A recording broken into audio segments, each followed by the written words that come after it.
Prosperous America. That's what most of us have known for years. But where are we now? And where are we going? Across the country in the last, 8 years, we've seen the loss of more than 5 million manufacturing jobs alone, and the closure of 40,000 manufacturing facilities. And those 5 million jobs are not just the skilled frontline workers, but hundreds of thousands, up to 800,000 of these are the professional technical workers in these industries as well. The research, the design, the engineers, this pool of skilled talent from the workers to the professionals in these industries that actually innovate and make things. And our own studies show that up to 60% of these jobs that have been lost have been due directly to trade. The current free trade agreements address the problem of the 1930s, which is tariffs. They don't address the 21st century problems of non-tariff problems like other countries undervaluing their currency. For example, China has a 35% undervalued currency, which makes their goods 35% cheaper than they would be in a free market. Anybody that produces anything in this country has to really go above and beyond the normal call of duty to put things on the market at a cost that is really well below the cost of our production here in order to have an opportunity to compete in the local global marketplace. This is a scenario that does not work well for American farmers, it does not work well for American manufacturers, and certainly does not work well for laborers. The people that have the greatest knowledge of international trade in this country are the people who work for multinationals. It used to be that the leaders of our nation could turn to those heads of corporations and depend on them to give them good advice on what is good for America. The problem is the advice they're getting today is the advice that's good for their corporations, their multinationals, who are building plants abroad and are importing components and sub-assemblies here. We have transnationals, which are the entities that provide the well-paid and very smart lobbyists to engage in trade policy. Nobody else was engaging.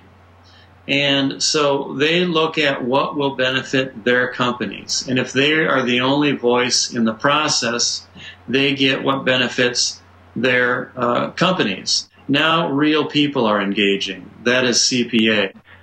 One of the more important things about this coalition is the nature of the coalition.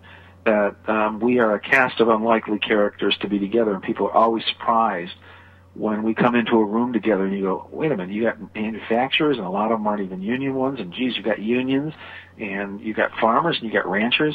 What are all you people doing together? We try to approach it in a variety of ways. First of all, we have a number of our members who are members of the trade advisory committees, and we try to express our points of view there. And we have organized town meetings, and we found a more effective way of managing this process is by expressing a grassroots resistance. We have gone to direct lobbying and education initiatives on Capitol Hill and with local senators and congressmen when they come home to their districts. It's interesting how people use the term. I mean, on the one hand, you can talk about, and it's fine to talk about protecting your family and your home and your neighborhood or the environment, or you want police and fire protection. But the second you start talking about doing anything to protect our jobs or our businesses and invest in our country, that somehow this becomes a negative. When I hear that term, as it's used by multinationals today, what they are doing is protecting the protectionism of other countries and not their own country.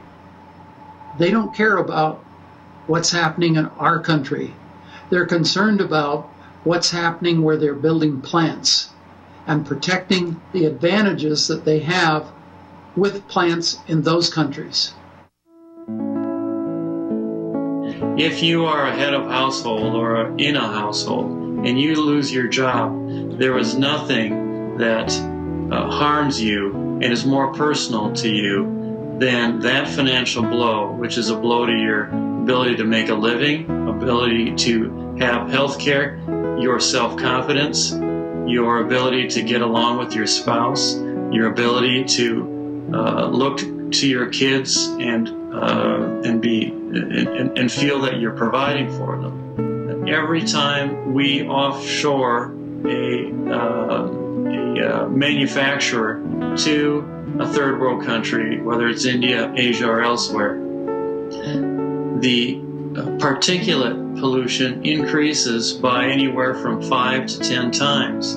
The human rights issues are fundamentally affected by where we buy goods and ship our manufacturing. We replace well-paid, well-treated manufacturing workers here with poorly paid, poorly treated workers in other countries.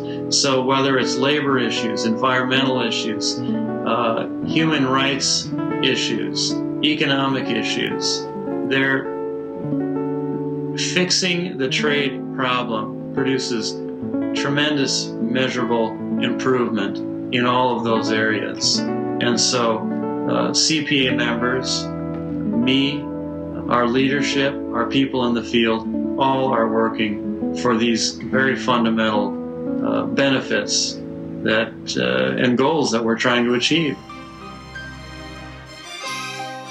Working for a new and positive U.S. trade policy that delivers prosperity and security to America, its citizens, farms, factories, and working people. We are the Coalition for a Prosperous America.